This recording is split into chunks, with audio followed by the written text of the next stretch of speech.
ना पड़ता है। हार के जीतने वाले को बाजीगर कहते हैं, जो जीता वही सिकंदर। इसकी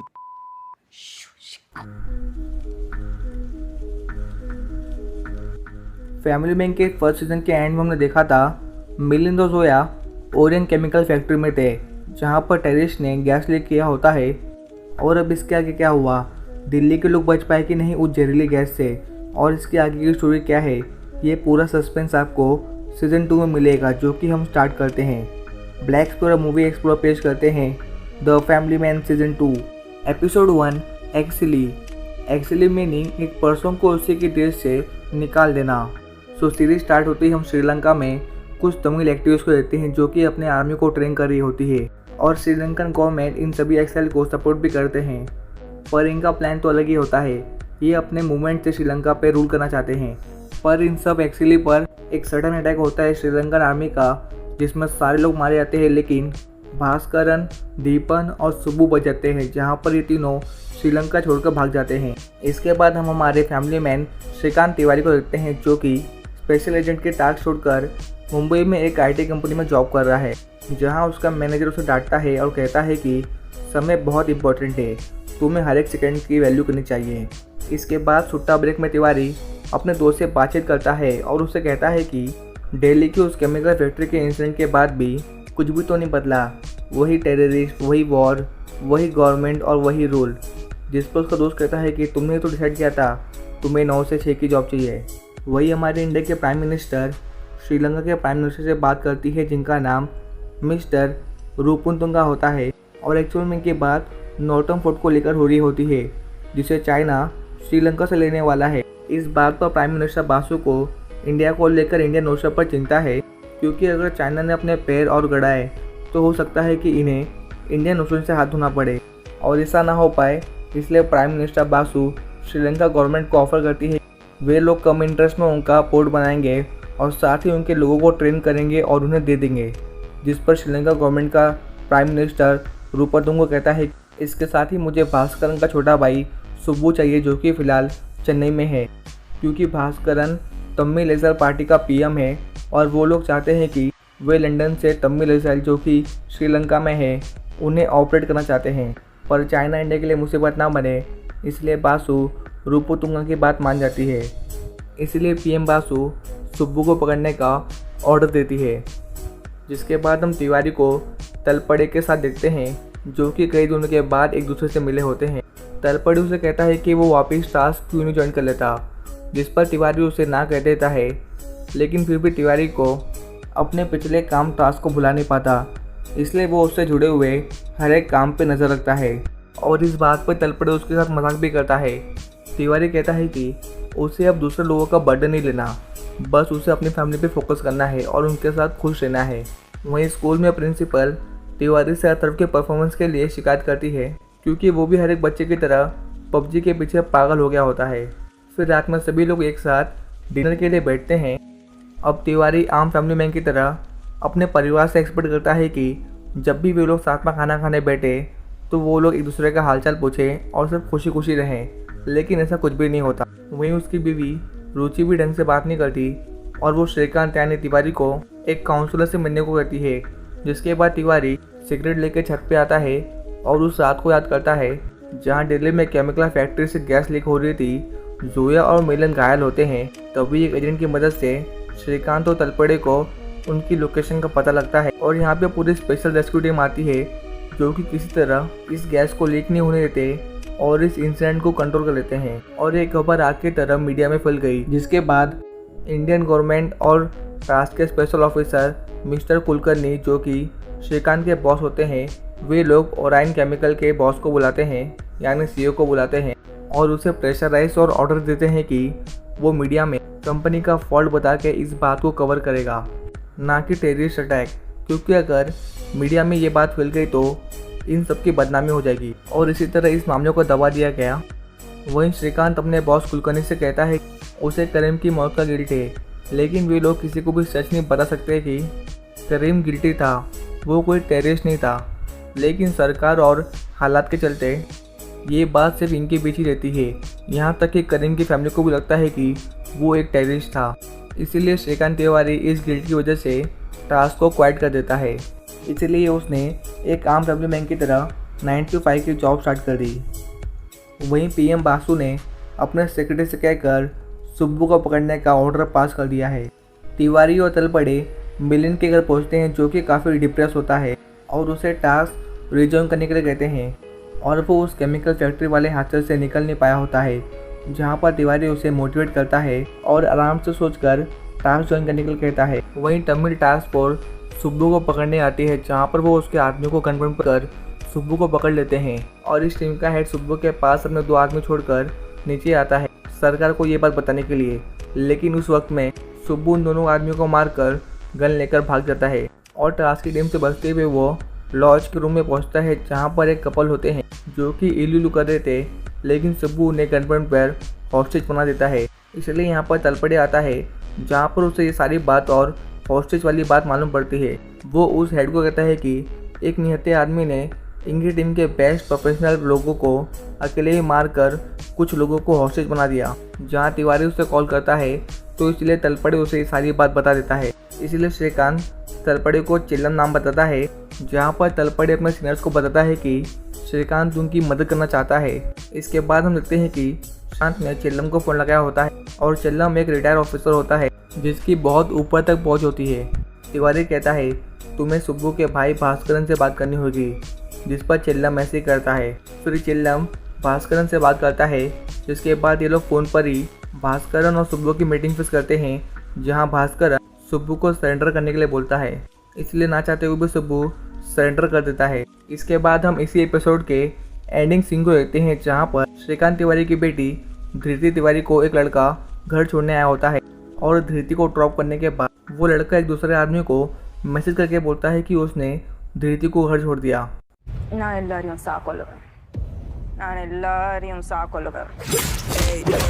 हार के जीतने वाले को बाजीगर कहते हैं, जो जीता वही सिकंदर। इसके family Man season 2 episode 2 weapon यानी हथियार।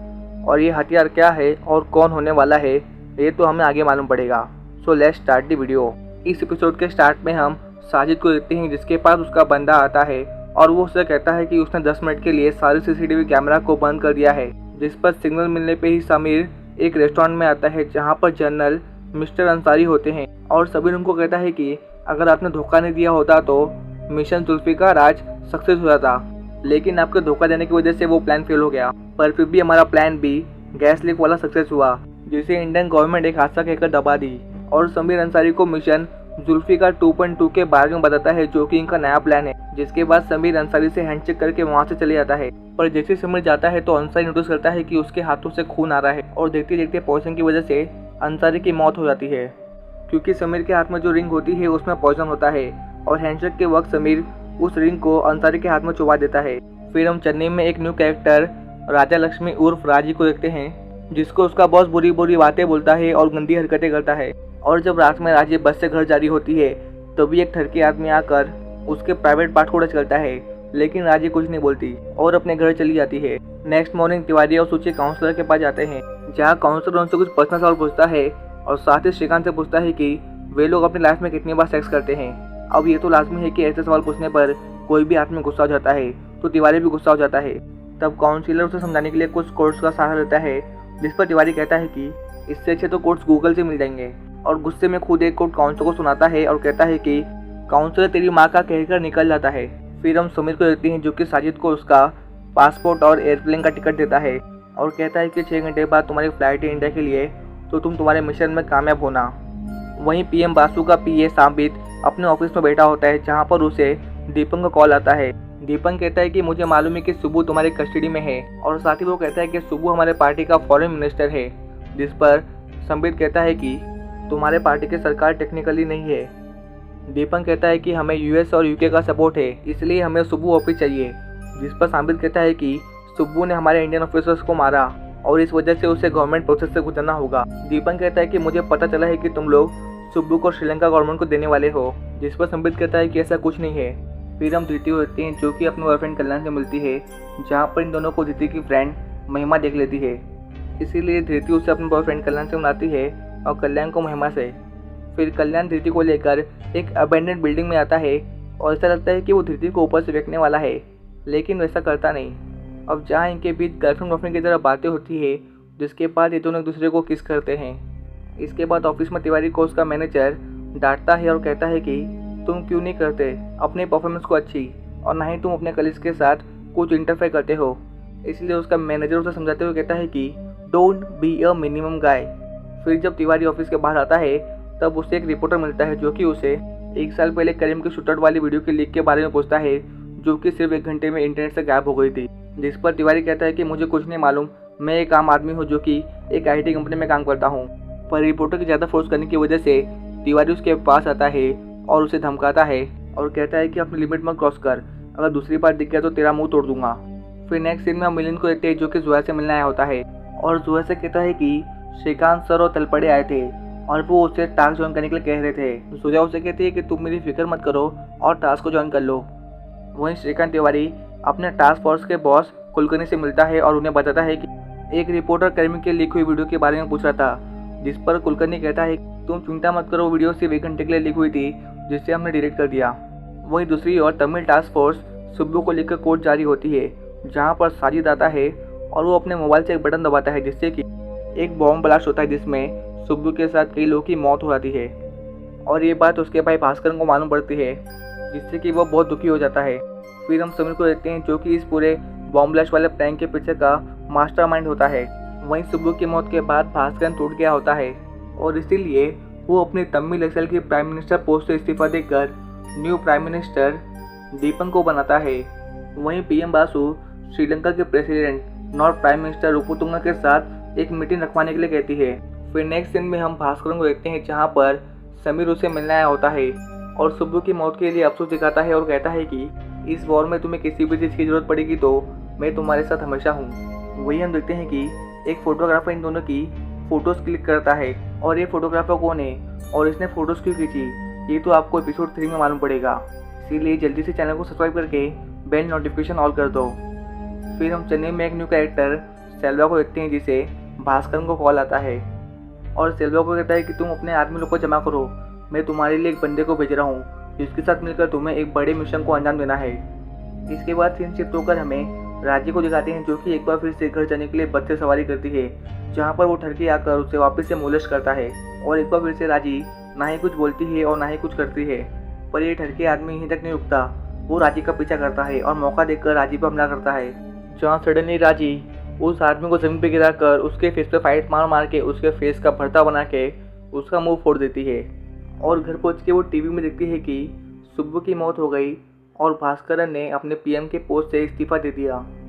इसके बाद वो अपनी पेटी से एक मेडल निकालती है और फिर मिलिट्री की यूनिफॉर्म पहनकर अपनी इस बुरी ज़िंदगी के हालात के चलते वो सुसाइड करने आती है। लेकिन तभी उसे सेल्वा को कॉल आता है और वो उसे उसकी जॉब छोड़ने को कहता है और साथ ही बोलता है कि राजी मिशन के लिए रेडी हो जाओ।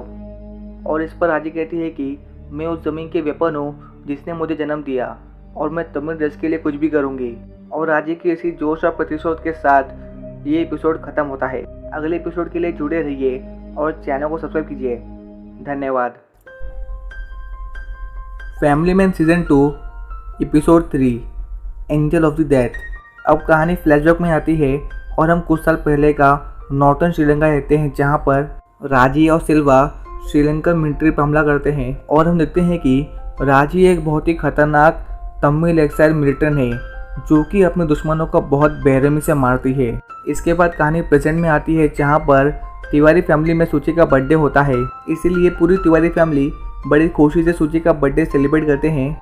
जिसके बाद हम सूची को काउंसलर के पास देखते हैं जहां पर सूची उसे कहती है कि अरविंद अभी भी मुझे टेक्स्ट और कॉल करता है लेकिन मैं उनका जवाब नहीं देती। और आपकी जानकारी के लिए बता दूं कि अरविंद वही बंदा है जो कि सीजन 1 में वन नाइट स्टैंड यानी एक पल के लिए सूची के साथ इंटीमेट हुआ था और इसी के कारण सूची ने अपनी कंपनी की जॉब भी छोड़ दी होती है और ये बात सूची ने श्रीकांत को नहीं बताई होती है।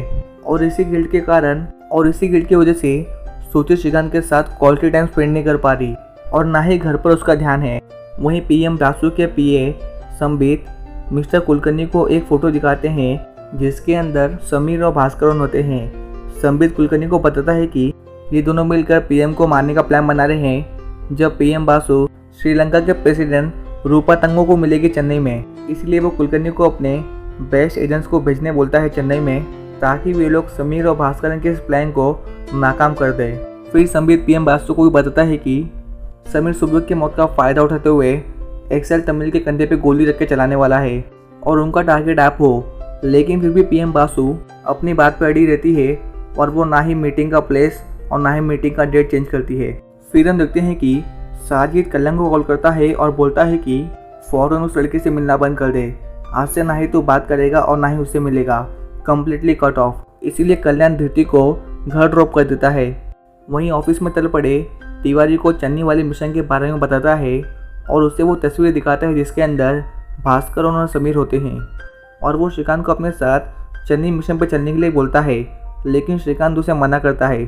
दूसरी ओर राजी अपने बॉस से जॉब छोड़ने की बात कहती है, लेकिन उसका ठरकी बॉस उसकी बात काटते हुए उसे जॉब के बाद मिलने को बुलाता है। रात में तिवारी सूची को लेकर डिनर करने के लिए एक रेस्टोरेंट में आता है और इनकी भी सब कुछ बढ़िया चल रहा होता है, लेकिन तभी इनमें तोतू में चालू हो जाती है, जहाँ पर हमें ये भी मालूम पड़ता है कि सूची को ये बात मालूम थी कि श्रीकांत टास्क में काम करता था।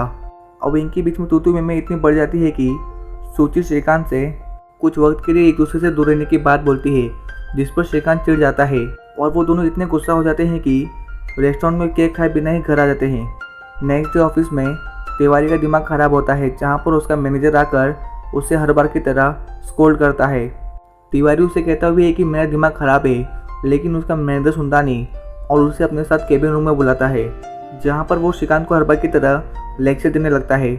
लेकिन इस बार श्रीकांत उसकी एक नहीं सुनता और दिमाग गर्म होने की वजह से उसे पकड़कर 2-3 चमाट मारता है और कहता है कि आई क्विट। एंड वहाँ से निकलकर वो टास्क फोर्स के हेड मिस्टर कुलकर्णी को कहता है कि मैंने वो जॉब छोड़ दी है, जिस पर कुलकर्णी उसे एक बार दोबारा से टास्क फोर्स में ज्वाइन कर लेता है। दूसरी ओर राजी का बॉस राजी को कहता है कि मुझे मालूम है कि तुमने अपना एड्रेस फेक बताया है, जिसकी वजह से पुलिस तुम्हें सजा भी दे सकती है। और साथ ही वो कहता है कि मेरी बीबी गाँव से बाहर है, इसलिए मैं आज तुम्हारे घर पर खाना खाने आऊँगा। वहीं सूची अरविंद को मिलती है और उनकी कंपनी श्रिंकमी ऐप में वापस से रिजॉइन कर लेती है। दूसरी ओर रात हो चुकी है, जहां राजी के घर पर उसका बॉस आता है और पहले तो वो चिकन और दारू पीता है। देन फिर राजी के कपड़े उतार कर उसके साथ इंटीमेट होता है, लेकिन राजी को कुछ फर्क नहीं पड़ता और ये देखकर उसके बॉस में कुछ ज़्यादा ही हवस हो जाती है, इसलिए वो इंटीमेट के साथ ही साथ राजी को थप्पड़ मारने लगता है, जिससे राजी को फ्लैशबैक आता है जिसमें कुछ लोग होते हैं जो कि सेम बिहेव करते हैं उसके साथ। और तभी राजी होश में आकर गुस्से में अपने एक ही बार से अपने बॉस को मौत की घाट सुला देती है। सो दोस्तों, वीडियो को लाइक करना और साथ ही हमारे चैनल को सब्सक्राइब कर देना। Family Man season 2 episode 4 eagle. कहानी एक बार फिर से फ्लैशबैक में आती है और हम देखते हैं कि राजी एक फाइटर के साथ ही साथ एक अच्छी पायलट भी होती है और वो प्लेन चलाने में उस्ताद होती है। इसीलिए सेल्वा उसे भास्कर से मिलाता है, जो कि राजी के इस काबिलियत के लिए उसे एक बैच देता है, जो कि हमने एपिसोड 2 में देखा था। फिर वापस से कहानी प्रेजेंट में आती है, जहां पर राजी ने उसके बॉस नंदा की बॉडी को कई टुकड़ों में काट कर थैली में पैक कर दिया होता है। जिसके बाद हम तिवारी को देखते हैं, जो कि करीम की गर्लफ्रेंड से मिलकर उसे सारा सच बता देता है कि करीम को टेररिस्ट नहीं था, बल्कि एक मिसअंडरस्टैंडिंग की वजह से मारा गया और इसके लिए वो उससे माफ़ी भी मांगता है। और इन दोनों की कन्वर्सेशन को करीम की गर्लफ्रेंड फ़ोन में रिकॉर्ड भी करती है, जहाँ पर तिवारी उससे कहता है कि तुमने जो हमारी बातें रिकॉर्डिंग की है, तुम जिसे चाहिए उसे सुना दो। अगर कुछ हुआ तो ब्लेम मैं अपने पे ले लूँगा, क्योंकि करीम की मौत दुनिया वालों के लिए एज अ टेररिस्ट हुई है। और ये बात काफ़ी कॉन्फिडेंशियल होती है, लेकिन तिवारी ने फिर भी अपना गिल्ट कम करने के लिए ये बात करीम की गर्लफ्रेंड को बता दी होती है। पर करीम की गर्लफ्रेंड कहती है कि वो उसे कभी नहीं माफ़ करेगी। दूसरी ओर भास्करन और समीर मिलकर भास्करन के एक फ्रेंड से एक एयरक्राफ्ट बाय करते हैं मिशन जुल्फिकार 2.2 के लिए। वहीं श्रीकांत टास्क के मिशन के लिए चेन्नई के लिए निकलता है। राजी देखती है कि नंदा के मौत के सिलसिले में फैक्ट्री में पुलिस वाले आए हैं और वो उससे पूछताछ करते हैं, जहाँ पर राजी कहती है कि नंदा अच्छा आदमी था और वो उससे 2 दिन पहले दिखी थी। वहीं सूची ने भी ऑफिस को रिज्यूम कर लिया होता है। चेन्नई में श्रीकांत तिवारी की टीम में तलपड़े के साथ वो ऑफिसर भी है जिसने सुब्बू को पकड़ा था और उस ऑफिसर का नाम होता है मुत्तू, और साथ ही इनको मिलिन ने भी ज्वाइन कर लिया होता है। और तिवारी उन सभी को कहता है कि सुब्बू को मारने वाले लोगों का बड़ा प्लान है और वे लोग तमिल रिबल्स के साथ ही साथ ISI और स्लीपर सेल्स को भी डील कर रहे हैं। दूसरी ओर राजी सेल्वा और साजिद से मिलती है और साथ ही यहाँ पे 2 और लोग होते हैं और ये सभी लोग मिशन जुल्फिकार 2.2 के प्लान को अंजाम देते हैं। वहीं कल्याण, जिसका असली नाम सलमान है, साजिद के कहने पर उसने धृति से सारे कॉन्ट्रैक्ट खत्म कर लिए होते हैं, लेकिन धृति को सच्ची वाला प्यार हो गया होता है। इसलिए वो डेस्पो की तरह कल्याण को कॉल और मैसेज करती है, जिस पर कल्याण उसे साफ साफ कहता है कि वे अब साथ में नहीं रह सकते। लेकिन धृति के इतना रिक्वेस्ट करने पर वो उसे नेक्स्ट डे कैफे में मिलने बुलाता है। रात में हम राजी को देखते हैं, जो कि अपने बॉस नंदा की बॉडी पार्ट को एक नाले में फेंकती है, जहाँ पर उसे एक चिल्लम बैठा हुआ आदमी देख लेता है और वो इसी तरह धीरे धीरे करके नंदा के बॉडी पार्ट्स को ठिकाने लगा देती। आधी रात में मिलने की नींद खुलती है और वो सुट्टा पीने बाहर आता है, जहाँ पर उसे तड़पड़े मिलता है और बातों ही बातों में मिलिन तड़पड़े को कहता है कि क्या हम लोग अच्छे आदमी हैं और हमने किसी की जान बचाई है। तड़पड़े कहता है कि हाँ ऑब्वियसली हम लोग अच्छे आदमी हैं। जिस पर मिलिन कहता है कि तुम्हें वो ओरेन केमिकल फैक्ट्री वाला हंसी आदमी जिसमें गैस लीक की वजह से 48 लोगों की जान गई थी और कई लोग हॉस्पिटलाइज हो गए थे। यहाँ पर तड़पड़े मिलिन को समझाता है कि कुछ जान जाने की वजह से पूरे शहर की जान बच गई और हमसे जो हो पाया वो हमने किया। नेक्स्ट डे कल्याण, जो कि सलमान है, वो धृति को एक कैफे में मिलता है, जहाँ पर ये लोग पैचअप कर देते हैं और अपने अपने प्यार का इजहार करते हैं। जिसके बाद कल्याण यानी सलमान धृति को लेकर अपने घर जाता है। दूसरी ओर साजिद और सेल्वा उस एयरक्राफ्ट को पा लेते हैं जिसे समीर और भास्कर ने खरीदा था। जहां साजिद समीर से वीडियो कॉल पर बात करता है तो समीर उसे मिशन के लिए तोहफा भेजता है और तोहफे में उसने AK-47 गन भेजी थी। वहीं कल्याण यानी सलमान धृति को लेकर घर पहुंचता है, जहां पर ये लोग क्लोज आते हैं। लेकिन इससे पहले कि ये लोग कुछ करे तभी सलमान का एक साथी आ जाता है, जिसका वो धृति को एज अ अंकल इंट्रोड्यूस कराता है। जिसके बाद धृति वहाँ से निकल जाती है और धृति के आने के बाद ये आदमी सलमान को कोपचू में लेकर कहता है कि ये लौंडाबाजी कौन से मिशन का हिस्सा है और उसे 2-3 चमाट देता है और कहता है कि रुक जा बेटा, मैं ये बात साजिद भाई को बताता हूँ। वहीं तिवारी और तलपड़ किसी तरह चिलम को ढूंढते हैं, जो कि इनके पीछे बैठा होता है। जहाँ पर चिलम जाते वक्त इनके लिए एक न्यूज़पेपर छोड़ जाता है, जिसमें रेबल्स के सेफ हाउस यानी उनके घर का पता होता है, यानी वो लोग जो कि इस मिशन को अंजाम दे सकते हैं। जहाँ पर तिवारी और तलपड़े उस पेपर को लेकर निकल जाते हैं। दूसरी ओर फैक्ट्री में अभी भी पुलिस पूछताछ कर रही है, जहाँ पर एक औरत आकर पुलिस वाले को बताती है कि उनका बॉस नंदा राजू को लाइक करता था, लेकिन राजू उसे लाइक नहीं करती थी। और साथ ही उसे ये भी बताती है कि उसने लास्ट टाइम राजू को नंदा के कार में देखा था। इसलिए पुलिस राजू के घर पे आती है, जो कि फेक एड्रेस होता है। वहीं श्रीकांत तिवारी की पूरी टीम रेबल्स के सेफ हाउस को ढूंढने में लग जाती है और पुलिस वालों को भी बड़ी मुश्किल से राजू के घर का पता मिलता है। जहाँ पर पुलिस वाले उसके घर पे आते हैं तो वो देखते हैं कि राजू कहीं तो थैली लेके जा रही थी, जिस पर पुलिस वाले उससे पूछती है कि तुमने हमसे झूठ क्यों बोला और तुम्हारा क्या चक्कर था नंदा के साथ। राजू कहती है कि वो मुझे मोलिश करता था और ये बात मैं बता नहीं सकती थी, बिकॉज अगर मैं बताती तो मुझे नौकरी नहीं मिलती कहीं भी। जिस पर पुलिस वाली उससे पूछती है कि तुमने अपना एड्रेस फेक क्यों बताया, जिस पर राजू कहती है कि ये एड्रेस उसके मामा ने दिया था, तो उसे नहीं मालूम कि कौन सा एड्रेस सही है और कौन सा गलत। साथ ही पुलिस वालों को राजू के घर में एक अलग सी गन की स्मेल आती है, पर राजू को पुलिस वाली बेचारी समझकर छोड़ देती है और कहती है कि तुम इस सिटी को छोड़ के कहीं मत जाना और डेली पुलिस स्टेशन आकर रजिस्टर करके आना। लेकिन फिर पुलिस वालों को हॉस्पिटल से कॉल आता है और वो उन्हें कहते हैं कि हमें नंदा की बॉडी मिली है, बस अब उसे आइडेंटिफाई करना है। जिसके बाद पुलिस वाले हॉस्पिटल में आते हैं, जहाँ नंदा की वाइफ कहती है कि ये उसका हस्बैंड नहीं है। पर पुलिस वालों को हॉस्पिटल के अंदर भी वही गंध आती है जो कि उसे राजू के घर पे आई थी। इसलिए वो डॉक्टर को पूछती है कि ये कौन सी स्मेल है। डॉक्टर उसे कहता है कि ये फॉर्मेलिन है, जो कि बॉडी को डिकम्पोज होने से रोकता है। इसलिए पुलिस वाले के दिमाग की बत्ती जलती है और वो तुरंत राजू के घर के लिए निकलती है।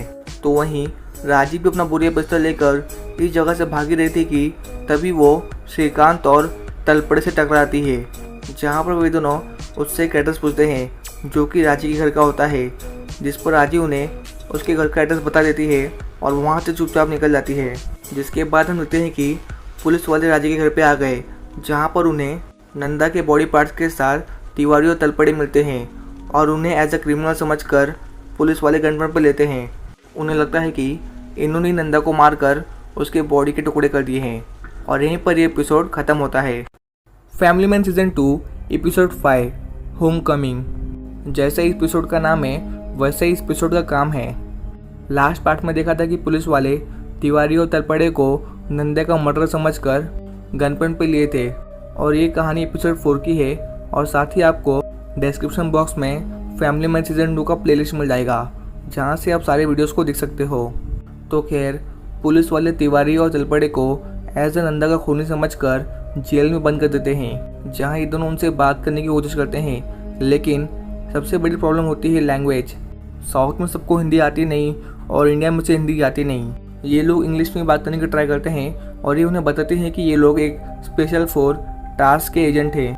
लेकिन पुलिस वाले मानने को तैयार नहीं, जिस पर तिवारी और तलपड़े किसी तरह उससे एक फ़ोन कॉल करने को बोलते हैं, जिस पर पुलिस वाले मान जाती है और वो तलपड़े का फ़ोन लेकर नाम पूछती है, जिस पर तलपड़े कहता है कि BOSEDK।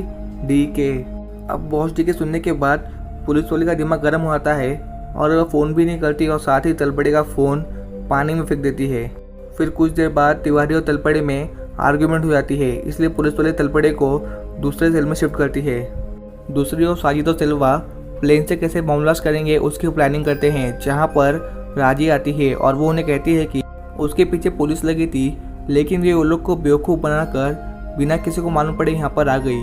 दूसरे दिन तिवारी का टीममेट मुत्तू आता है, जिसके आने के बाद वो पुलिस वाले को डांटता है और कहता है कि तुम्हें जरा भी सेंस है, तुम्हें मालूम है तुमने किसको पकड़ा है? तुमने तिवारी और तलपड़े को पकड़ा है, जो कि एक स्पेशल ऑफिसर है। जिसके बाद पुलिस वाली तिवारी और तलपड़े को फ्री करती है, जहाँ ये पुलिस वाली तिवारी को उस घर में रहने वाली लड़की राजी का फोटो दिखाती है, जिस पर तलपड़ी और तिवारी का दिमाग चलता है और उन्हें फटाक से क्लिक होता है कि ये तो वही लड़की है जिसने इनको एड्रेस बताया था, यानी कि राजी एक रेबल ऑपरेटिव है। और साथ ही पुलिस वाली तलपड़ी को उसके फ़ोन के लिए माफ़ी मांगती है, जिस पर तलपड़ी कहता है कि it's okay, you can call me JK। Office में अरविंद सूची को बीते हुए लम्हे याद दिलाने की कोशिश करता है, जिस पर सूची कहती है कि मैंने वो चैप्टर क्लोज कर दिया है और अपनी लाइफ में मैं एक न्यू स्टार्ट करना चाहती हूँ। वहीं तिवारी सूची और धृति को कॉल करता है, जो कि उसका कॉल पिक नहीं करते, इसलिए वो अपने बेटे अथर्व को कॉल करता है। अथर्व कहता है कि मैं आपको घर की सारी बातें बताता रहूँगा और अपडेट देता रहूँगा, लेकिन मुझे इसके बदले एक पिज़्ज़ा चाहिए और साथ ही आईफोन का न्यू वेरिएंट जो कि अभी आने वाला है, तो आप उसे बुक कर दीजिए। अब ना चाहते हुए तिवारी अपने ब्लैकमेलर बच्चे की बात मान जाता है। इसके बाद हम उसी पुलिस वाले को देखते हैं, जो कि तिवारी के बाद नंदा की पोस्टमार्टम रिपोर्ट लाई होती है, जिसमें उसमें लिखा होता है इस आदमी को सिर्फ नंगे हाथों के इस्तेमाल से एक दर्दनाक मौत दी है। अब यहाँ पे सबको क्लियर हो जाता है कि राजी एक प्रोफेशनल फाइटर है। साथ ही वो पुलिस वाली उनके इन्वेस्टिगेशन टीम को ज्वाइन करने के लिए कहती है, जिस पर तलपड़े आकर कहता है कि रख ले इसको, इसलिए तिवारी उस पुलिस वाले को रख लेता है। फिर ये सभी लोग एक वीडियो फुटेज देखते हैं, जिसमें ढेर सारे तमिल रेपर्स होते हैं, जिसमें राजी भी होती है। और यहाँ पे इनको क्लियर हो जाता है कि ये सारे तमिल रेपर्स फाइटर के साथ ही साथ एक अच्छे खासे सोल्जर्स भी हैं। इसलिए तिवारी राजी के साथ सारे बचे हुए तमिल रेबल्स को ढूंढने का ऑर्डर देता है। दूसरी ओर सिल्वा राजी और साजिद को बताता है कि वे लोग कल श्रीलंका जाएंगे और वहाँ से एक्सप्लोसिव लेके आएंगे, जिनमें उनकी मदद जेबराज करेगा। संबित और कुलकर्णी दीपक को फ़ोन करते हैं और कहते हैं कि तुम लोग जो भी कर रहे हो उसे तुरंत रोक दो। दीपक कहता है कि हम लोग कुछ भी नहीं कर रहे। संबित कहता है कि तुम नहीं, भास्करन कर रहा है। इससे पहले कि कुछ बुरा हो जाए तुम जल्दी से जल्दी उसको स्टॉप करो, नहीं तो तुम सबको इसके लिए पे करना पड़ेगा। जिस पर दीपन मान जाता है। मुत्तू तिवारी को बताता है कि उनके क्यू ब्रांच ने रेडियो फ्रिक्वेंसी को हैक करके ये पता लगा है कि रेबल्स का मुख्य बेस वीरेनम है, जो कि श्रीलंका में है, और साथ ही एक कोडवर्ड जो कि लोकल 52 है। और अब इस कोडवर्ड का मतलब क्या है और इस बेस में क्या रखा है, ये तो आपको स्टोरी में आगे मालूम पड़ेगा। वहीं दीपन भास्करन से मिलके उसके मन में चल रहे प्लान के बारे में पता करने की कोशिश करता है, जहाँ पर उसे समझ आता है कि हो ना हो भास्करन कोई बड़े प्लान को अंजाम देने वाला है। इसलिए वो ये बात इंडियन गवर्नमेंट को बता देता है। ऑफिस में निखिल सूची और अरविंद को नेक्स्ट वीक प्रेजेंटेशन के लिए लंदन जाने को कहता है। वहीं तलपड़े के पास पैसे कम होते हैं, इसलिए वो एक नोकिया 3310 लेता है और साथ ही वो उस पुलिस वाले पर लाइन मारता है। जिसके बाद तिवारी की पूरी टीम वीरेनम के लिए निकलती है, जहां तिवारी की टीम पहुंचकर लोकल पुलिस की मदद से वहां के लोकल रेसिडेंट्स को इकट्ठा करती है और उन्हें लोकल 52 के बारे में पूछती है, लेकिन उन लोगों को इसके बारे में कुछ भी नहीं पता होता है। वहीं भास्कर के घर पे एक पिज़्ज़ा आता है, जिसके अंदर एक फ़ोन मिलता है, जिससे कि वो समीर को फ़ोन लगाता है, जहाँ पर समीर भास्कर को बताता है कि उसके ऊपर इंडियन जासूस नजर रखे हैं। इसलिए समी ने पिज्ज़ा के लेटर में भास्कर के लिए न्यू पासपोर्ट और वीज़ा भेजा होता है और उसे अंडरग्राउंड होने के लिए कहता है। वहीं राजी, साजिद और सिल्वा विलियम पहुंच जाते हैं जहां पर वो जेबराज को मिलते हैं। जेबराज उन्हें बताता है कि श्रीलंका जाने के लिए सबसे सही टाइम 1:45 से लेकर 2:30 तक होगा और वहां से निकलने का सबसे सही टाइम 3:45 से 4:30 तक होगा। जिस बीच कोई भी गार्ड नहीं होगा तो हम आसानी से जाके अपना सामान लेकर आ सकते हैं। फिर राजी साजिद को अपनी स्टोरी बताती है और कहती है कि आज से 10 साल पहले जब रूपतुंगा प्रेसिडेंट बना था तो उसने सारे श्रीलंकन तमिल्स को ख़त्म करने का ठान लिया था। जहां श्रीलंका आर्मी हजारों लोगों को मौत की नींद सुला देती है और साथ ही उसकी एक फ्रेंड थी कायल नाम की, जिसे वो लोग ले गए और एक के बाद एक सभी आर्मी वाले ने उसका रेप किया और उसके बाद रूपतुंगा के ऑर्डर पे उसके साथ सभी लोगों को मार डाला। इसलिए इसी प्रतिशोध की आग में राजी उन सभी को माना जाती है। जिसके बाद रात होती है जहां पर जेबराज, राजी और साजिद ठीक 1:45 से लेकर 2:30 के बीच श्रीलंका के लिए निकलते हैं, जिस वक्त कोई भी गार्ड सिक्योरिटी पे नहीं होता और ये लोग श्रीलंका के पॉइंट पेड्रो पे पहुंचते हैं जहां पर कभी राजी और उसके से तमिल रेबल्स रहते थे जो कि मारे गए या फिर भाग गए। फिर इनके तौर ढूंढने के बाद इन्हें वो स्पॉट मिल जाता है जिसके नीचे वो सामान है जो कि ये लेके जाने वाले हैं। दूसरी ओर लंदन में इंडियन स्पाई भास्कर के घर पे आते हैं जहाँ पे वो देखते हैं कि भास्कर भाग चुका है। वहीं श्रीलंका में साजिद और राजी ने जमीन खोद के वो सामान बाहर निकाल लिया होता है जिसके अंदर ढेर सारे एक्सप्लोसिव होते हैं और इससे पहले कि वो सारे एक्सप्लोसिव और बम लेकर जाए तभी वहाँ पर श्रीलंकन सोल्जर्स आ जाते हैं जिससे कि इनके बीच फाइट होती है जहाँ पर राजी उन सोल्जर्स को मार देती है। लेकिन तभी जेबराज ये सब देख के डर जाता है और वो उन्हें कहता है कि तुमने श्रीलंकन सोल्जर्स को मार दिया तो अब मैं तुम्हारे साथ नहीं रहूँगा और मैं निकल रहा हूँ। और ये सुनने के बाद राजी उसे भी मार देती है। जिसके बाद राजी और सैयद उन सारे बॉम्ब्स को लेकर नाव के सारे वहाँ से निकल जाते हैं। फैमिली मैन सीजन 2 एपिसोड 6 मर्टरिस यानी शहीद। और अब कौन शहीद होने वाला है और क्यों होने वाला है ये तो आपको इस एपिसोड में मालूम पड़ेगा। और साथ ही इसके पहले के सारे एपिसोड्स मैंने अपने चैनल पर ऑलरेडी एक्सप्लेन किया हूँ जिसकी प्लेलिस्ट आपको डिस्क्रिप्शन बॉक्स में मिल जाएगी तो वहाँ से आप देख लेना। कहानी वहीं से चली होती है जहाँ से ख़त्म होती, जहाँ पर राजी और साजिद सारे एक्सप्लोसिव और बम को लेकर वापस से वीरनम आ जाते हैं जहाँ पर उन्हें सिल्वा मिलता है और वो उन्हें पूछता है कि जेबराज कहाँ पर है, जिस पर वे लोग उसे बताते हैं कि उन्होंने जेबराज को मार दिया। अगर वो लोग उसे लाने आते तो ये मिशन कंप्लीट नहीं हो पाता। सिल्वा कहता है कि ओ शिट, ये तुमने क्या किया। उसके पास इन सारे बॉम्ब्स के डिटोनेटर थे जो कि शायद उसके घर पर है, तो अब हम उसके घर पर जाएंगे। नेक्स्ट डे तिवारी की टीम लंच कर रही होती है जहाँ पर मुत्तू इन्हें बताता है कि इस प्लेस पे वो लोग बिना गन के और अकेले ना निकले क्योंकि ये प्लेस डेंजरस है। यहाँ के लोग रेबल्स को फ्रीडम फाइटर समझते हैं ना कि टेररिस्ट। जिसके बाद तिवारी वॉशरूम में हाथ धोने आते हैं जहाँ पर चिल्लम सर आते हैं जो कि जेम्स बॉन्ड की तरह श्रीकांत तिवारी को बताते हैं कि भास्कर ने इस मिशन के लिए कुछ तो चीज़ ढूंढ रहा है, अगर तुम्हें उसको रोकना है तो तुम्हें उसके लिए उसकी टीम को ढूंढना पड़ेगा। जिस पर तिवारी उन्हें बताता है कि हमारे पास लोकल 52 के अलावा कोई भी लीड नहीं है। जहाँ पर चिल्लम जेम्स बॉन्ड की तरह उसे बताते हैं कि लोकल 52 वेरियम का एक स्मगलर है जिसका नाम देवराज है, जहाँ पर वो तिवारी को उसका एड्रेस देकर चले आते हैं। वहीं सिल्वा राजी को देवराज के घर पर डेटोनेटर लाने भेजता है जहाँ पर वो देखती है कि देवराज के घर पर ऑलरेडी टास्क फोर्स है, इसलिए वो वहाँ से निकलती है कि उसे पुलिस वाले पकड़ लेती है जहाँ पर वो उस पुलिस वाले को मारकर सभी से बचते हुए इस गली से उस गली भागती है। तो वहीं पर साजिद और सलवा भी उस ट्रक को लेकर वहाँ से निकल जाते हैं। अब तिवारी और तिवारी की पूरी टीम राजी को पकड़ने के लिए उसका पीछा कर रही है और यहाँ पर एकदम औसम वाला चेजिंग सीन होता है जहाँ पर ये लोग एक बार राजी को पकड़ लेते हैं लेकिन राजी तलपड़े को जख्मी करके इनके चंगुल से भाग जाती है।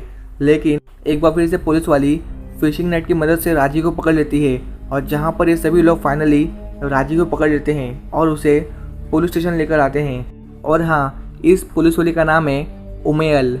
जिसके बाद तिवारी और उमेयल राजी से इंट्रोगेशन करते हैं पर राजी कुछ बोलते नहीं, इसलिए तिवारी राजी को एक झूठी स्टोरी सुनाता है और कहता है कि एक इंसिडेंट में कुछ टेररिस्ट आकर बहुत सारे लोगों के साथ ही मेरे बीवी बच्चों को भी मार दिए होते हैं। और ये सुनने के बाद राजी अपना मुंह खोलती है और कहती है कि मेरे फादर एक टीचर थे और मेरा भाई 9 साल का था, जहाँ पर श्रीलंका आर्मी आकर एयर स्ट्राइक से अटैक करते हैं जिसमें मेरे फादर की मौत होती है। जहाँ पर आर्मी वाले मेरे 9 साल के भाई को गोली मार के मार देते हैं, जिसके बाद वो सारे आर्मी वाले मुझे लेकर जाके मेरा बलात्कार करते हैं और मुझे उस समय चीफ भास्करन और सिल्वा ने बचाया था और ये कहानी सच्ची है। और साथ ही वो तिवारी को कहती है कि तुम्हें जो करना है करो, मेरे पे एसिड डालो, मुझे मारो, मेरा रेप करो, लेकिन मैं अपना मुंह नहीं खोलूँगी। तिवारी समझ जाता है कि राजी एक हादसे का शिकार है जिसकी वजह से उसके दिमाग पे बहुत गहरा असर पड़ा है, इसलिए वो अब एक इंसान से ज़्यादा खतरनाक जानवर बन चुकी है जो कि अपने मिशन के लिए कुछ भी कर सकती है। इसलिए तिवारी मुत्तू और तलपड़े को लोकल एरिया में जाकर देवराज और सालवे के बारे में पूछताछ करने के लिए कहता है। इसलिए ये दोनों आसपास के गांव में जाकर उन दोनों की पूछताछ करते हैं, जहां पर एक आदमी इन्हें कहता है कि सर आपको यहाँ से निकल जाना चाहिए, आपकी लाइफ डेंजर में है। जिसके बाद हम देखते हैं कि गाँव वाले एक साथ मिलकर मुत्तू और तलपड़े को फॉलो कर रहे हैं। वहीं स्टेशन में तिवारी को एक बर्ड की साउंड सुनाई देती है जिसे राजी भी सुनती है, जिस पर वो समझ जाती है कि उसके आदमी का ही सिग्नल है। इसलिए राजी रस्सी खोलने की कोशिश करती है, जिसे देखकर तिवारी फटाक से स्टेशन के अंदर आता है और सभी को कहता है कि हम पर अटैक होने वाला है, इसलिए सभी को स्टेशन के अंदर बुला लो और सारे डोर्स और विंडोज़ बंद कर दो। और देखते ही देखते साजिद और सिल्वा अपने लोगों के साथ स्टेशन पर फायरिंग करते हैं, जहाँ पर वे लोग कई पुलिस वालों को मार देते हैं और स्टेशन के अंदर घुस जाते हैं, जिनका मिलन सामना करता है। तो वहीं उमेल राजी को चेक करने आती है, जहाँ पर राजी अपने आप को छुड़ाकर उमेल पर अटैक करती है और वो उमेल को जान से मारने वाली होती है कि तभी तिवारी आकर उसे एक फाइट मारता है और गन पॉइंट पर लेकर बाहर आता है और साजिद को बंदूक नीचे करने के लिए कहता है। लेकिन सिल्वा अपने आप को छुड़ा लेती है, जहाँ पर तिवारी उसे एक गोली मारता है। फिर भी साजिद उसे लेकर बाहर निकलता है, जिस पर नीचे मिलन सभी को मारकर साजिद और सिल्वा को रोकने की कोशिश करता है, जहाँ पर साजिद उसे गोली मार देता है और राजी को लेकर निकल जाता है। जहाँ पर तिवारी आता है, जिसके ऊपर एक AK वाला बंदा अटैक करता है और वो तिवारी को मारने वाला होता है कि तभी मिलिन पास से रखी बंदूक से उस आदमी को हेडशॉट दे देता है और साथ ही खुद भी शहीद होता है, जिसे देखकर तिवारी और बाकी सभी लोगों का दिल टूट जाता है और साथ ही मिलिन की बॉडी को देखकर उनकी आंखों में आंसू आता है। और इस सीन पे मैं भी एक टाइम के लिए इमोशनल हो गया, मेरे आंखों से भी आंसू आने वाले थे, लेकिन मैंने कंट्रोल किया। वहीं साजिद राजू को लेकर निकल चुका है, जिससे गोली लगी है, इसलिए वो काफ़ी कमज़ोर हो जाती है और मिलिन की मौत की खबर जोया को भी मालूम पड़ती है, जिससे कि वो काफ़ी सैड हो जाती है। वहीं साजिद श्रीकांत को अपने रास्ते से निकालने के लिए एक प्लान बनाता है और वो सलमान यानी कल्याण को फ़ोन करता है और उसे कल तक किसी भी तरह से श्रीकांत की बेटी धृति को किडनैप करने के लिए कहता है, जिससे कि वे लोग उसे ब्लैकमेल करेंगे। जिसके बाद हम देखते हैं कि सलमान यानी कल्याण धृति को टेक्स्ट करता है और उसे कल मिलने के लिए बुलाता है। तो यहीं पे एपिसोड खत्म होता है। वीडियो को लाइक करना और चैनल सब्सक्राइब। धन्यवाद। Family Man season 2 episode 7 collateral damage. और इस वीडियो को स्टार्ट करने से पहले अगर आपने इसके पहले की वीडियोस देखे नहीं है तो मैंने फैमिली मैन सीजन 2 की प्लेलिस्ट डिस्क्रिप्शन बॉक्स में दे दी है, तो आप वहां से देख सकते हो। अब इस एपिसोड में हम देखते हैं कि साजिद राजे को लेकर अपने ठिकाने आता है, क्योंकि गोली लगने की वजह से राजे की हालत काफ़ी नाजुक हो गई है, इसलिए ये लोग उसे फर्स्ट एड करने की ट्राई करते हैं। वहीं हॉस्पिटल में तल पड़े उमल से मिलता है, जो कि काफ़ी ज़्यादा इंजर्ड होती है लेकिन जिंदा होती है। कुलकर्णी तिवारी को बताता है कि उन्हें श्रीलंका के पॉइंट पेड्रो पर जेबराज की डेड बॉडी मिली, जिसके बाद तिवारी मुत्तू और तलपड़े से इस बारे में बात करता है और उन्हें कहता है कि पॉइंट पेड्रो पर जेबराज और राजी साथ में गए थे, लेकिन सिर्फ अकेले राजी आई और उसे मालूम था कि जेबराज मर चुका है। तो आखिर की वो जेबराज के घर पे गई थी। इसी का पता लगाने के लिए वे लोग नेक्स्ट दिन जेबराज के घर जाते हैं। अब जहां उन्हें जेबराज के शोरूम से एक्सप्लोसिव और बॉम्ब्स के डेटोनेटर मिलते हैं, जिससे कि तिवारी की टीम समझ जाती है कि वे लोग एक्सप्लोसिव का प्लानिंग कर रहे हैं। दूसरी ओर धृति दोस्त के बर्थडे पार्टी का बहाना देकर घर से निकलती है, लेकिन निकलते वक्त भी उसके फाइटिंग उसके मॉम से हो जाती है। दीपन समीर से मिलकर भास्कर के बारे में पूछता है, लेकिन समीर उसे कुछ नहीं बताता। दीपन के आने के बाद समीर भास्कर को टेक्स्ट करता है और बोलता है कि दीपन तुम्हारी तलाश में है, तो स्टे लो। और हम देखते हैं कि भास्कर अंडरग्राउंड होकर नॉर्मेंडी फ्रांस में छुपा हुआ है। वहीं साजिद अपने बॉम्ब्स और एक्सप्लोजिव के लिए न्यू डेटोनेटर्स बनाता है और फिर ये लोग उस एयरक्राफ्ट यानी प्लेन के अंदर स्पेस कम करके जितना हो सके उतना बम लगा देते हैं, ताकि गलती से भी PM बच ना सके। तभी सिल्वा आकर साजिद को बताता है कि राजी की हालत ज़्यादा ही ख़राब हो रही है, इसलिए उसे डॉक्टर की ज़रूरत है, क्योंकि राजी इनका मेन हथियार है जो कि इस पूरे प्लान को अंजाम देगी। वहीं लंदन में दीपन एड्रिन नाम के एक आदमी को हायर करता है और उसे भास्करन को ढूंढने के लिए कहता है। कुलकर्णी और संबित पीएम बासु को मीटिंग की टाइमिंग और प्लेस चेंज करने के लिए कहते हैं ताकि उनकी जान बच सके, पर पीएम बासु अपने सीट पर अड़ी रहती है और वो कहती है कि मीटिंग चेन्नई में होगी और उसी टाइम पे होगी। वहीं सिल्वर डॉक्टर को लेकर आ चुका है जो कि राज्य का इलाज करता है।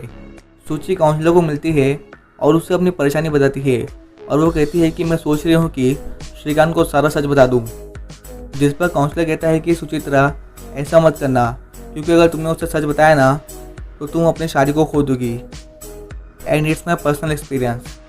वहीं हमारी निब्बी धृति अपने बॉयफ्रेंड कल्याण यानी सलमान के साथ पिक्चर देख रही होती है जहाँ ये लोग किस करने वाले होते हैं। तो इन दोनों की पिक्चर पीछे बैठा हुआ बबलू देख रहा होता है। बेटा बबलू मस्ती नहीं।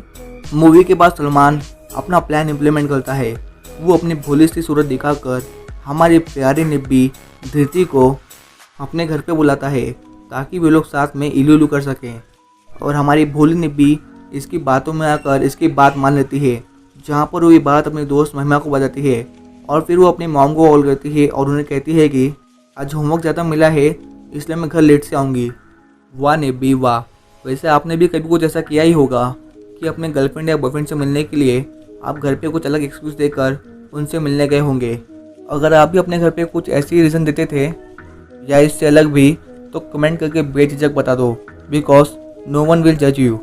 वहीं कल्याण यानी सलमान धृति को बाइक पे बिठाकर अपने साथ घर ले जाता है, जहां उनके पीछे पीछे सलमान का अंकल यानी उसके साथ रहने वाला आदमी भी बाइक स्टार्ट करके उनके पीछे पीछे जाता है।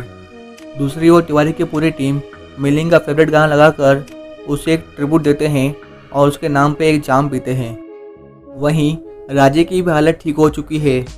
धृति की मम्मी सूची धृति के लिए काफ़ी परेशान है क्योंकि रात के 11 बज चुके हैं और धृति अभी तक घर नहीं आई, इसलिए वो महिमा को फ़ोन करती है और उससे धृति के बारे में पूछती है, जहाँ पर सूची महिमा का झूठ पकड़ लेती है। इसलिए वो महिमा को प्रेशराइज करके सच बताने के लिए बोलती है, जहाँ पर महिमा उसे बता देती है कि धृति अपने बॉयफ्रेंड के साथ डेट पे गई, जिसके बाद वो उसके घर चली गई।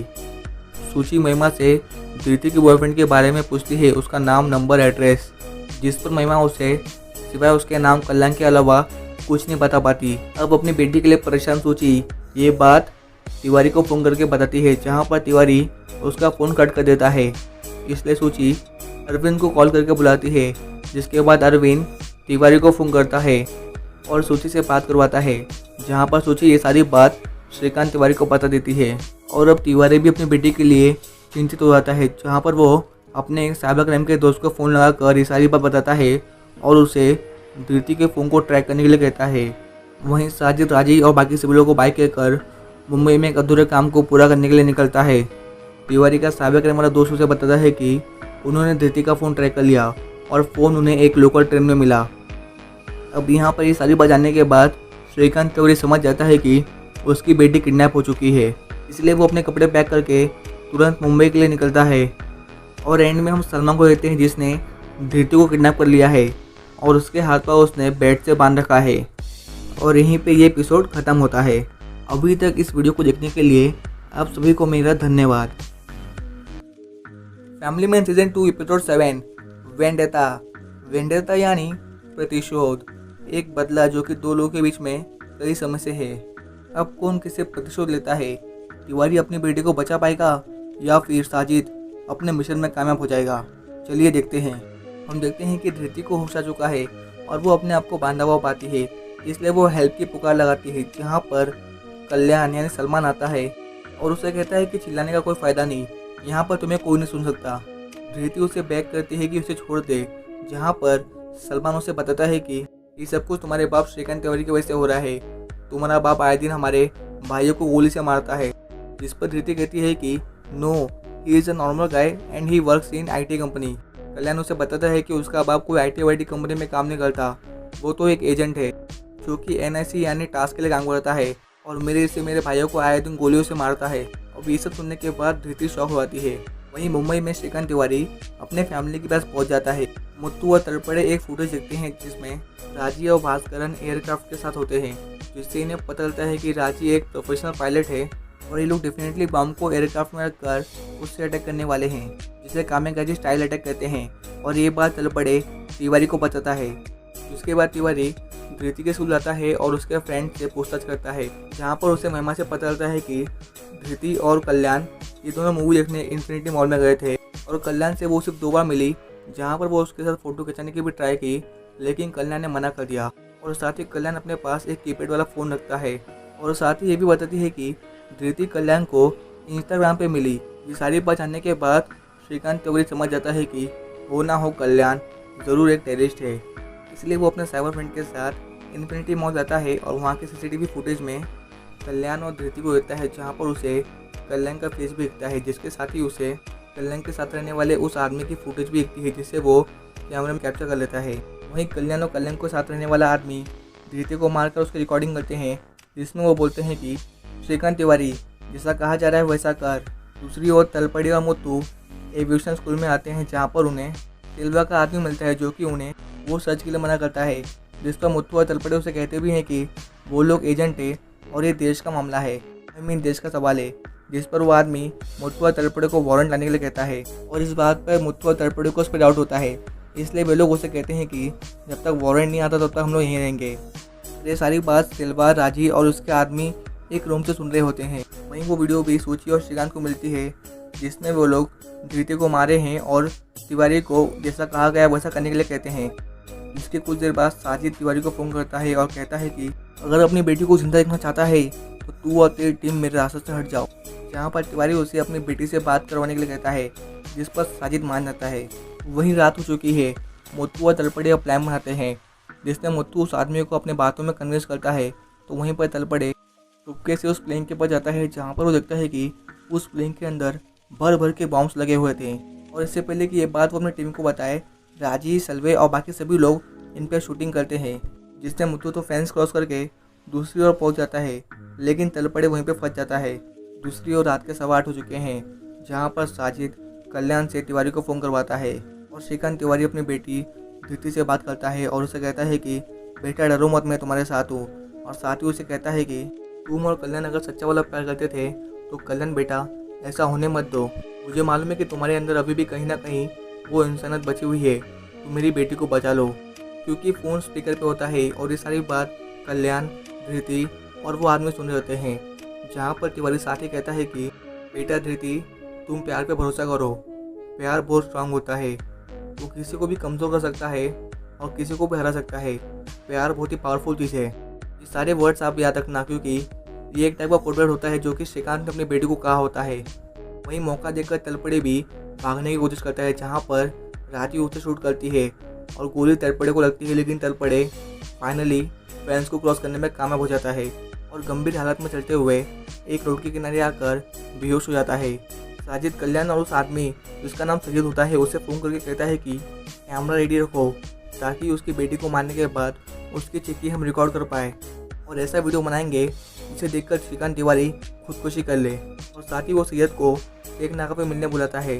वहीं तिवारी अपनी बेटी को बचाने के लिए सैयद की फ़ोटो को मुंबई पुलिस में सर्कुलेट कर दिया और उसे ढूंढने के लिए कहा है। दूसरी ओर साजिद सैयद को मिलता है और वो लोग कार लेकर घर के लिए निकलते हैं। वहीं मुंबई पुलिस कुछ लोकल लड़कों को पकड़ती है और उन्हें सैयद के बारे में पूछती है, जहाँ पर वे लोग उसे बताते हैं कि वो जानते हैं ये कहाँ पे रहता है।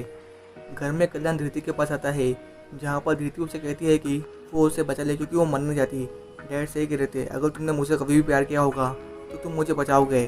जिस पर कल्याण इमोशनल होकर उसके प्यार की बातों में आकर धृति के हैंडकफ खोल देता है, जिसके बाद धृति मौका देकर शीशे के टुकड़े से कल्याण पर लगातार वार करती है, जिससे कि कल्याण बेदर्द मारा जाता है और ये शीशे का टुकड़ा धृति को विंडोज से मिला होता है। जिसके बाद वो कल्याण के पैंट से चाबी निकालती है और अपने सारे लॉक्स को ओपन करके वहाँ से स्केप करने की कोशिश करती है। जिस वक्त साथी तो शहर वहाँ पे आते हैं और साथी धृति को एक ही थप्पड़ में बेहोश कर देता है और यहीं पे ये एपिसोड खत्म होता है। Thank you for watching. Blacks पर मूवी एक्सप्लोर पेश करते हैं द फैमिली मैन सीजन 2 और आज की वीडियो लास्ट वीडियो है सीजन 2 की, जिसके एंड में आपको आने वाले सीजन 3 के प्लॉट के बारे में भी मालूम पड़ जाएगा, तो आप अंत तक वीडियो को देखना। और मैं ये बात प्राउडली कह सकता हूँ कि मैंने ही सबसे पहले यूट्यूब पे सीजन 2 के सारे एपिसोड्स को एपिसोड वाइज प्लस डिटेल में एक्सप्लेन किया हूँ, जो कि आपको फिलहाल पूरे यूट्यूब में कहीं भी नहीं मिलेगा। बस मुझे छोड़कर एक बंदे ने किया है, लेकिन उस बंदे ने भी डिटेल में एक्सप्लेन नहीं किया है, जिससे कि आप सभी को इस वेब सीरीज़ को दोबारा देखना पड़ सकता है। लेकिन अगर आपने मेरी वीडियोस देखी है तो फिर आप सबसे स्मार्ट आदमी है, क्योंकि आप अपने टाइम को सेव भी कर रहे हैं और साथ ही अपने समय को एक अच्छे कंटेंट पे स्पेंड कर रहे हैं, जिससे कि आपको पूरी डिटेल प्लस इंजॉयमेंट मिलेगी फैमिली मैन 2 को देखते वक्त। और साथ ही मेरे फैमिली मैन सीजन 2 के वीडियोस को देखने के बाद ना ही आपको दोबारा इस सीरीज़ को देखना पड़ेगा। So let's start the family Man season 2 episode 9 the final act. जैसा कि नाम से पता चल रहा है कि ये एपिसोड फाइनल एपिसोड है इस सीज़न का। चलिए शुरू करते हैं बिना किसी सस्पेंस के। लेकिन एक बात, अगर आपने इसके पहले के 8 वीडियो देखे नहीं है तो उन सब का लिंक मैंने ऑलरेडी चैनल के डिस्क्रिप्शन बॉक्स में दे दिया है as a Family Man season 2 playlist, तो वहाँ से आप जाके देख लो। और साथ ही आपको मिर्ज़ापुर 2 का भी प्लेलिस्ट मिलेगा, तो उसे भी देख लेना। एपिसोड के स्टार्ट में देखते हैं कि 2 पुलिस ऑफिसर्स सैयद को ढूंढते ढूंढते उसके बिल्डिंग में पहुंच जाते हैं, जहां वो सैयद की कंफर्मेशन के लिए उस बिल्डिंग के वॉचमैन से पूछते हैं, जिस पर वो वॉचमैन कहता है कि हाँ ये आदमी यहीं पे रहता है। इसलिए पुलिस ऑफिसर तुरंत ये बात कंट्रोल रूम में बताते हैं, जिसके बाद पूरी पुलिस फोर्स और श्रीकांत तिवारी उस बिल्डिंग में आते हैं, जहाँ तिवारी पुलिस इंस्पेक्टर शिंदे को एज अ वॉचमैन बनाकर सैयद के घर पर भेजता है। और वो सैयद को पानी का बहाना देकर उसके घर में कितने लोग हैं ये देखता है। जिसके बाद इंस्पेक्टर शिंदे तिवारी को आकर बताता है कि घर में 2 लोग हैं, जिसमें से एक साजिद है। और साजिद भी काफ़ी चालाक होता है, उससे उस वॉचमैन पर शक हो गया होता है और वो समझ जाता है कि पुलिस आई है। इसीलिए वो धृति का खेल ख़त्म करने के लिए आगे बढ़ता है, जहाँ पर धृति अपनी जान बचाने के लिए उस दरवाजे के आगे बेड लगा देती है और खुद उस दरवाजे को खुलने से रोकती है। वहीं श्रीकांत और पुलिस की पूरी टीम साजिद और सैयद को मारने के लिए उनके घर के बाहर पहुंच जाती है। इसलिए ये देखकर सैयद और साजिद खिड़की से बाहर भाग जाते हैं। अंदर तिवारी आता है और वो अपनी बेटी धृति को देखता है, जो कि सही सलामत होती है। और इसे देखकर उसे जान में जान आती है और वो भी अपने पापा को देखकर काफ़ी खुश होती है। लेकिन इस हादसे से उसके दिमाग पर काफ़ी गहरा असर पड़ चुका है, इसलिए तिवारी अपने दोस्त साइबर क्राइम वाले को धृति को हॉस्पिटल लेकर आने के लिए कहता है। साजिद और सैयद पुलिस की नज़रों से छुपते हुए बाहर निकलने की ट्राई करते हैं, और कहते हैं ना, कानून के हाथ लंबे होते हैं। जहाँ पर पुलिस वाले सैयद का एनकाउंटर कर देते हैं, वहीं साजिद भी कई पुलिस वालों को मार देता है। इससे पहले कि वो किसी और को मारे, चारों तरफ से श्रीकांत और पुलिस वाले उसे घेर लेते हैं। साजिद जैसे फायरिंग करने वाला होता है, सारे पुलिस वाले मिलकर उस पर शूट करते हैं, जिससे कि साजिद की ऑन द स्पॉट डेथ हो जाती है। दूसरी ओर मुत्तू फोरेंसिक और बैकअप टीम को लेकर एयरक्राफ्ट वाली जगह पर आता है, जहाँ से एरोप्लेन और जेके दोनों गायब होते हैं। वहीं हॉस्पिटल में श्रीकांत और सूची धृति से मिलते हैं, जो कि अब ठीक होती है, लेकिन उसने एक ह्यूमन बीइंग को मारा है ये बात उसे मन ही मन सता रही होती है। और इस बात का काफ़ी उसे गिल्ट भी होता है, जहाँ पर श्रीकांत बताता है कि कल्याण मरा नहीं है, वो जिंदा है, बस वो इंजर्ड है। जैसे वो ठीक होगा उसे जेल भेज दिया जाएगा। और साथ ही उसे उसके डैड के सीक्रेट के बारे में पता चल गया है कि उसके डैड एक एजेंट है, जो कि नेशन के लिए काम करते हैं। और इस बात से धृति काफ़ी प्राउड फील करती है और अपने पापा यानी श्रीकांत तिवारी को कहती है कि you are super cool dad. बाहर सूची तिवारी से पूछती है कि क्या कल्याण अभी भी जिंदा है। तिवारी कहता है कि नहीं, वो मर चुका है। इसके बाद तिवारी अपने मिशन को पूरा करने के लिए चेन्नई के लिए निकल जाता है। वही लंदन में एड्रिन दीपन को भास्करन का एड्रेस और फोटो देता है, जहां दीपन संबित को भास्करन का एड्रेस बताता है। वहीं राजीव और सेल्वा एरोप्लेन को डिसमेंटल करके ट्रक में रख के कहीं तो लेकर जा रहे होते हैं, जहां इनके रास्ते में एक चेक पॉइंट आता है और इन्हें वहां पर रुकना पड़ता है, जहां का ऑफिसर इनके ट्रक को जब्त कर लेता है। जहां पर सेल्वा उसे पैसे भी ऑफर करता है, लेकिन वो ऑफिसर पैसे लेने से मना कर देता है। पर राजी नोटिस करती है कि वो ऑफिसर उसमें इंटरेस्ट दिखा रहा है, इसलिए वो बिना एक पल भी गवाए उस ऑफिसर के पास जाती है। जिसके बाद वे दोनों एक रूम में जाते हैं और कुछ देर बाद राजी बाहर निकलती है, जहाँ पर ऑफिसर भी इनके ट्रक को छोड़ देता है। जिसके बाद राजी और सिल्वा ट्रक को लेकर निकल जाते हैं। डेडिकेशन देख रहे हो बंदे का, अपने मिशन के आगे उसके लिए कुछ भी मायने नहीं रखता। और वहीं हम लोग एवरी ईयर बॉडी बनाने का सोचते हैं, लेकिन नेक्स्ट डे ही पानी पूरी या वड़ा पाव खा लेते हैं। फिर हम एक आदमी को देखते हैं जो कि तलपड़े के पास आता है, लेकिन वो उसे बचाता नहीं, बस उसके पास रखा हुआ फ़ोन लेकर वो वहाँ से गायब हो जाता है। वहीं भास्करन फ़ोन से सेल्वा को गाइड करता है और कहता है कि वे लोग ट्रक और एरोप्लेन लेकर कृष्णा स्वामी के फार्म पे जाओ, जो कि उसका दोस्त है, और वहाँ पे एक रनवे है जिससे वे लोग प्लेन को टेक ऑफ करके अपने मिशन को अंजाम दे सकते हैं। श्रीकांत तिवारी का हैकर बंदा भी फ़ोन को हैक कर लेता है, जहाँ पर वो ये बात चेन्नई पुलिस को बताता है। जिसके बाद चेन्नई पुलिस फ़ोन को ट्रैक करते हुए उस आदमी के पास पहुँच जाते हैं, जिसके पास ये फ़ोन होता है, और वो आदमी उन्हें जेके तलपड़े के पास लेके आता है, जो कि काफ़ी नाजुक हालत में होता है लेकिन जिंदा होता है। वहीं राजी और सिल्वा भी अपने आदमियों के साथ कृष्णा फार्म पे पहुंच जाते हैं, जहां पर ये लोग उस एरोप्लेन को असेंबल करते हैं। हॉस्पिटल में तिवारी और मुत्तू जेके से मिलने आते हैं, जहां पर जेके और तिवारी एक दूसरे को देखकर थोड़े बहुत कमेंट्स बात करते हैं और जोक मारते हैं, लेकिन मुत्तू एक दूसरे को देखकर काफ़ी खुश होते हैं। रात में सिल्वा और राजी और बाकी सभी लोग खाना खा रहे होते हैं, जहाँ पर सिल्वर राजी को बताता है कि राजीत अपने अधूरे काम को पूरा नहीं कर पाया और मारा गया।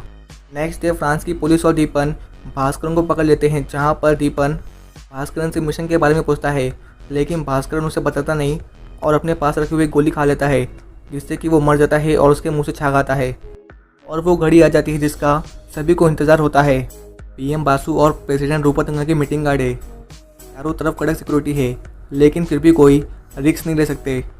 वहीं मुत्तू और तिवारी को पता चल जाता है कि राजी और उसकी टीम ने प्लेन को डिसमेंटल करके ट्रक में लेकर गए हैं, इसलिए तुरंत वो लोग गाड़ी निकाल कर चेक नाका पे पहुंचते हैं, जहां पर वो लोग उस टर्की ऑफिसर को राजी की फ़ोटो दिखा के पूछते हैं, क्या तुमने इसको देखा है, जिस पर वो ऑफिसर ना कह देता है।